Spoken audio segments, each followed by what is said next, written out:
इतनी शालीन जैसे नववधु जैसे, वाह वाह क्या कहते, ऐसी शर्माएगी, ऐसे मीठी बोल बोलेगी जैसे फूल जड़ रहे, ऐसे प्यार करेगी कि विश्वास नहीं। लेकिन ये महाकाली जिसने पा लिया उसको कोई ना भूत छू सकता। भूत उसको क्या छुएगा, वही भूत को पकड़ेगा। अपने आए तो चारा से। और जो स्त्री ऐसी हो उसके एक नजर से वो लोगों को भस्म कर सकते। अब दूसरी शक्ति महासरस्वती की, जिससे कि हमें बुद्धि में अनेक तरह की कलात्मक और अनेक तरह के विचारक प्रकाश आते हैं सरस्वती की कृपा से।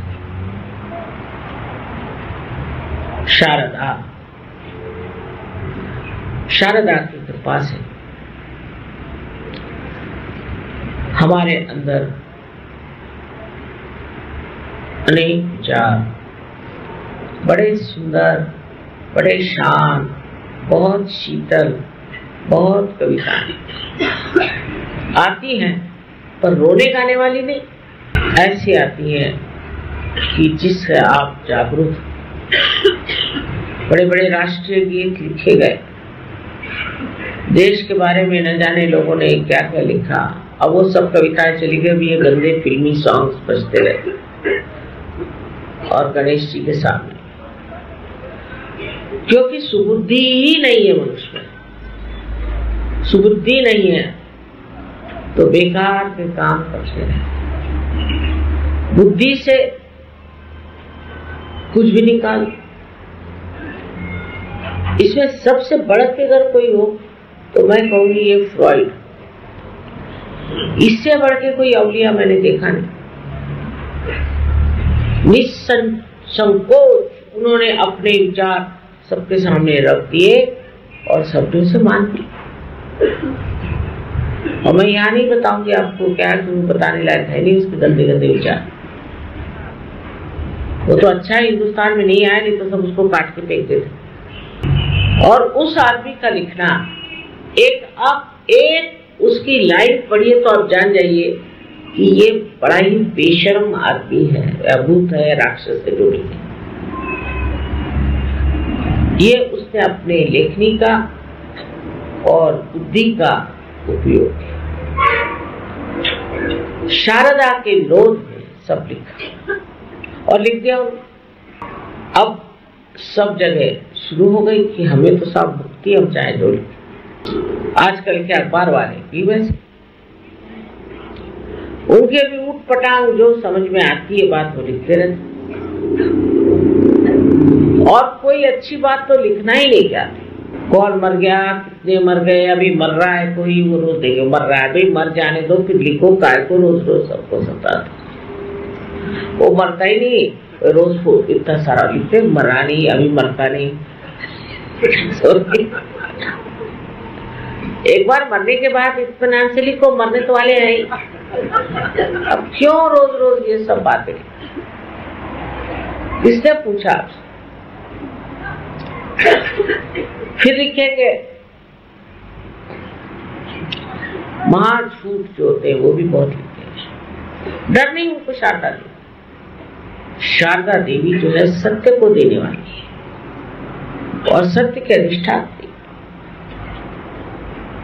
जो अपने सर में सत्य का प्रकाश आता है वो शारदा के कारण। तो आप जब लिखते हैं तो आप सोच नहीं रहे कि आपके अंदर एक लेखन शक्ति कहां से है।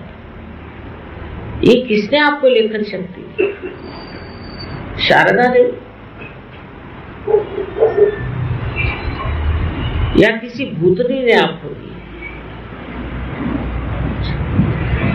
इसी प्रकार मैंने देखा बहुतों ने ऊटपटांग कुंडलिनी के बारे में बातें लिखी। एक अरविंदो साहब है, वो तो बस पता नहीं कहां से चले गए, कुछ उसमें अर्थ ही नहीं है, वो क्या लिखते पता नहीं। उनका बड़ा नाम है अरविंदो मार्ग। मैं हमेशा उस मार्ग से नहीं जाता, क्योंकि पता नहीं है कहाँ चला जाए। जहाँ उसकी खोपड़ी गई वही लिखता गया, और कुछ भी उसमें की बात सत्य नहीं। अब वो सावित्री की कथा गाई उन्होंने, अब सावित्री का ये, अरे क्या करने का। और उनकी जो वो थी, वो जो भी उनका रिश्ता रहा हो मुझे नहीं पता, वो जो माता जी जो थी, वो 50 तो उनके मुंह पर शिकने पड़ी हुई, और कई ये जवान होने वाली, अभी देखिएगा जवान होगी, वो मर गई, गाड़ दिया तो भी अभी जवान तो हुई। और उनकी किताबों पे किताब, ऊट पटांग ऐसे धर्म पे न जाने कितने लोग लिखते। फिर आजकल के इंटेलेक्चुअल्स निकल आए दूसरे अकलमंद। मैंने पढ़ा, एक साहब है, नाम भूल गए मैं, वो अपने को बड़े भारी लेखक समझते हैं, पंजाबी है, पंजाबी, कभी उन्होंने संस्कृत पढ़ा नहीं होगा, और लिखते क्या है कि कृष्ण ये जो थे ये शूद्र धर्म के थे, या शूद्र थे और काले थे, और राम जो थे वो ब्राह्मण धर्म के थे। अरे मैंने कहा ये और इसलिए इनको शूद्र मानते हैं और उनको ब्राह्मण मानते हैं। अच्छा, ये कौन से शास्त्र में से आपने लिखा? सच बात तो बताओ कि जवाहरलाल जी ने भी जो किताब लिखी है वो डिस्कवरी किसी और चीज की होगी, इंडिया की डिस्कवरी की, नहीं सुपरफिशियल, ओछी किताब। ये हिंदुस्तान की बात लिख रहा है, कोई गहराई नहीं। जो देखो वो किसी पे भी लिखना शुरू कर। अभी तक मैंने कुछ नहीं लिखा। मैं सोचती हूँ कि सबके खोपड़ी में जाए ऐसी बात लिखो। अभी तो सबकी खोपड़ियां इतनी खुली नहीं है, और किसी ने भी नहीं लिखा। ईसा ने नहीं लिखा, मोहम्मद साहब ने नहीं लिखा। हाँ, मोहम्मद साहब ने तो कुछ भी नहीं लिखा, उनको तो लिखना ही पढ़ना नहीं आता था बेचारा। 40 आदमियों से उन्होंने बताया कि नहीं ये मुझको मालूम हुआ, रेवलेशन हुआ है, ये ऐसे ऐसे। उनको भी लिखना पढ़ना नहीं आता, तो 40 साल तक कुछ लिखा नहीं गया। बड़ा दुष्ट आदमी था, उसका नाम था उत्पैया या कुछ ऐसे ही नाम था। ये मेरे पिता ने मुझे बात बताई, और अब ये पक्का है, ये पता है कि ये सच बात है। उस महाशय ने बड़ा दुष्ट था, हजरत अली को मारा, उसके लड़के को मारा, उसके बाद खलीफा को मारा, फिर दूसरे खलीफा को मारा, और उसका लिवर उसकी माँ खा गई। ऐसा ये गंदा आदमी, औरतों का वो द्वेष था। उसने कुरान को एडिट किया। अब बताइए, और कुरान लिए बोलते, इसकी ऑथेंटिसिटी कुछ है। और बाइबल में भी ये पॉल ने सारा सत्यानाश कर दिया। ये तो ईसाई कम से कम मानते हैं, वो नामर्द ईसाई है। चलो अच्छा, क्योंकि ऐसी ऐसी बातें किसी से कहो तो मारने को दौड़े। जिस कुरान के लिए लड़ते हैं उसका ये इतिहास है, ये सच्ची बात मैं सकता। उसमें शारदा देवी का क्या हाल है? शारदा देवी के कृपा से बहुतों ने बहुत कुछ लिखा। ज्ञानेश्वर जी ने ज्ञानेश्वरी लिखी, और उसके बाद एक और किताब इतनी सुंदर है कि ऐसा लगता है आप अमृत पी रहे। संतों ने लिखा जिन पे शारदा की कृपा।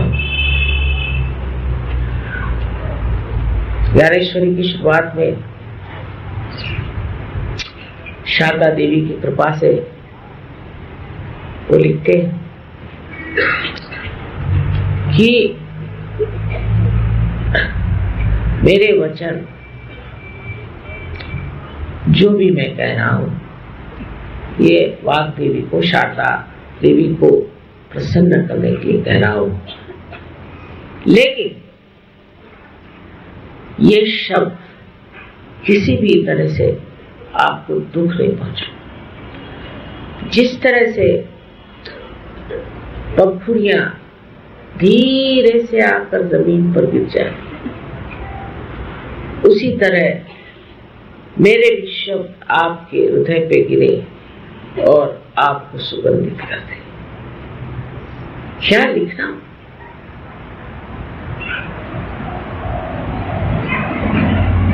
इतनी सुंदर कविता और इतना सौम्य उसका स्वरूप कि ऐसे लगता है जैसे आप अमृत का रस पा।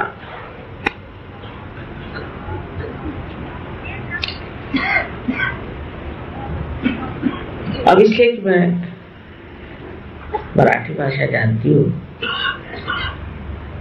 पर अंग्रेजी में भी एक बड़े कवि हो गए और उनकी कविताएं हम लोगों ने विजन नाम की किताब रखी हुई, आप पढ़े। उनका नाम था विलियम ब्लेक और इतनी जोशीली कविता, आपके अंदर जोश आता था।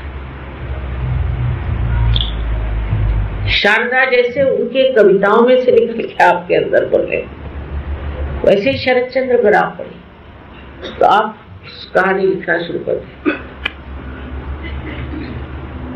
ऐसे ऐसे लेखक अपने यहाँ हो गए इस भारतवर्ष में कि ऐसे कहीं नहीं। टॉल्स्टॉय हो गए बहुत बड़े, मैं मानती हूँ, पर उनसे भी बढ़ के शरद चंद्र। महाराष्ट्र में तो बहुत ही ज्यादा, एक से उनके नाम बताने से फायदा नहीं, लेकिन किसी ने उनको ट्रांसलेट ही नहीं किया, क्योंकि ये सब मामला पॉलिटिकल है। भाई पॉलिटिकल क्या है? शारदा देवी कोई पॉलिटिकल है? ये पॉलिटिकल मामला है कि आपके चीफ मिनिस्टर साहब कर रहे तो एकेडमी है। हमारे चीफ मिनिस्टर साहब महाराष्ट्र के, वो तो धड़ अंग्रेजी भी बोलना नहीं जानते, मराठी भी नहीं जानते, वो क्या करें? अनपढ़ आदमी जैसे हैं, सब अनपढ़ ही होते हैं आजकल का चीफ मिनिस्टर। वो क्या रिकमेंड करेंगे? उनको क्या मालूम?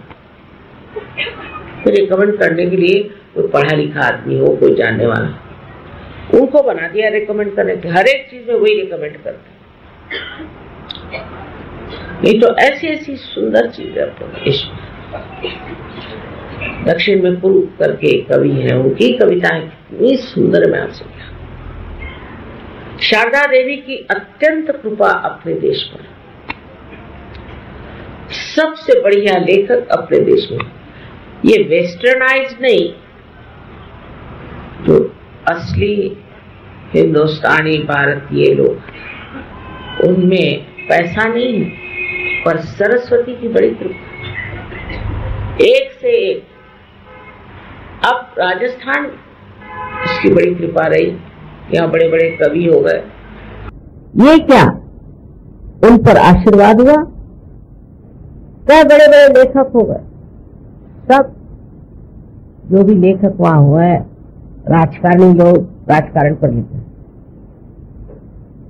हाँ, एक विलियम ब्लेक की बात कहेंगे, C.S. लुईस की बात हम कहेंगे, तो वर्ड्सवर्थ एक थे। लेकिन बाकी एक साहब है, उन्होंने कविता लिखी, वहां रोने की कविता, जैसे अपने यहाँ गजलें होती वैसे रोने की कविता बहुत, कि अच्छे भले घर में बैठे खाते पीते आदमी और नाटक बना के कविता लिखी कि मैं कहीं पे जाकर कैद हो गया। हुए कुछ नहीं, होते तो पता चलता, कोई कविता ना। और कैद में ये हुआ और मेरे बाल सफेद इसलिए नहीं हुए और फलाना नहीं हुआ, ठिकाना नहीं हुआ, ऐसा।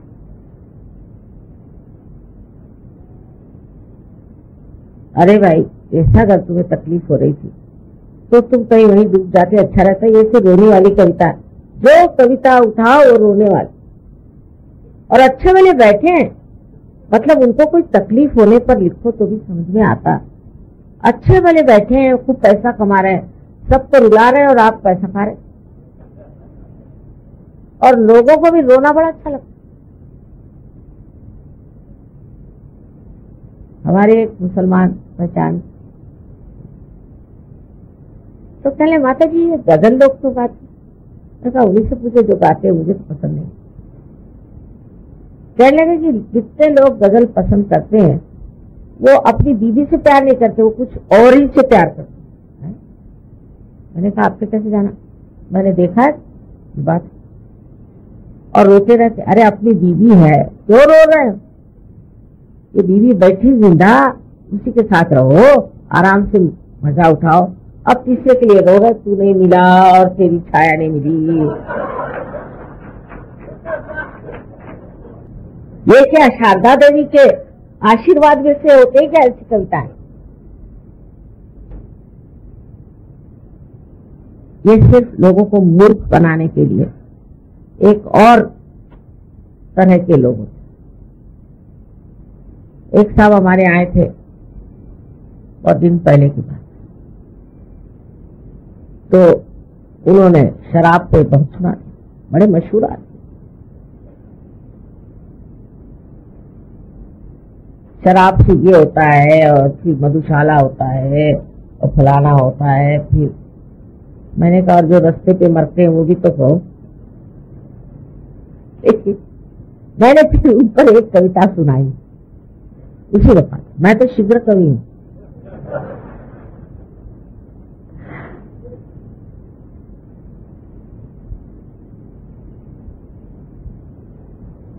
मैंने कहा क्यों न प्याला झूमता है, पी वही मदहोश हारा। प्याला क्यों नहीं झूमता? वो क्यों नहीं झूमता? और तुम क्यों झूमते हो? तुम तो प्याले से भी कम हो।